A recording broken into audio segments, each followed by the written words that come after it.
প্রথমত দেখতে পাচ্ছি সম্প্রতি বজ্রপাতে বিভিন্ন স্থানে বেশ কিছু মানুষ মারা গেছেন।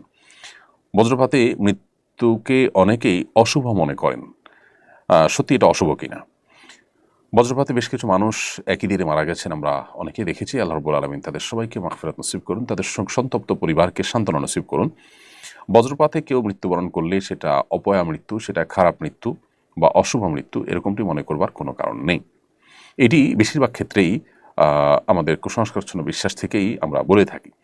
মূলত আকস্মিক মৃত্যু, যে কোনো আকস্মিক মৃত্যু বা হঠাৎ মৃত্যু, এটাকে আমরা অনেকে খারাপ মনে করি। হঠাৎ মৃত্যু বা আকস্মিক মৃত্যু এটা ভালো বা খারাপ কোনোটি এক কথায় বলা যায় না আসলে। এটি নির্ভর করে ব্যক্তির উপরে।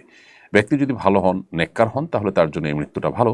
আর যদি বদকার হন, তাহলে তার জন্য এই মৃত্যুটা খারাপ। কারণ এ সম্পর্কে আয়েশা রাদিয়াল্লাহু তাআলা আনহা বর্ণিত হাদিসে নবী করিম সাল্লাল্লাহু আলাইহি ওয়াসাল্লাম বলেছেন, আ নবী সাল্লাল্লাহু আলাইহি ওয়াসাল্লামকে আকস্মিক মৃত্যু সম্পর্কে প্রশ্ন করা হয়েছে। তিনি বলেছেন, এটা রাহাতুল লিল মুমিনি ওয়া আখদাতু আসফিন লিল ফাজিরি।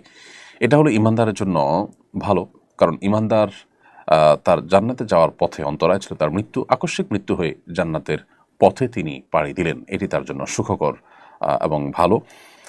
পক্ষান্তরে একজন খারাপ মানুষ, ফাজের মানুষ, ফাসেক মানুষ, পাপিষ্ঠ, তার জন্য এই মৃত্যুটা হলো আ আ আক্ষেপের পাকড়াও।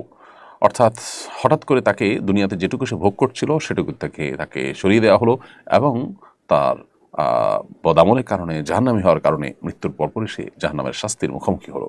এজন্য তার জন্য এটি খারাপ। অতএব আকস্মিক মৃত্যু, বজ্রপাতে মৃত্যু হোক বা অন্য কোনোভাবে হোক, এটি ভালো বা খারাপ এক কথায় বলা যায় না।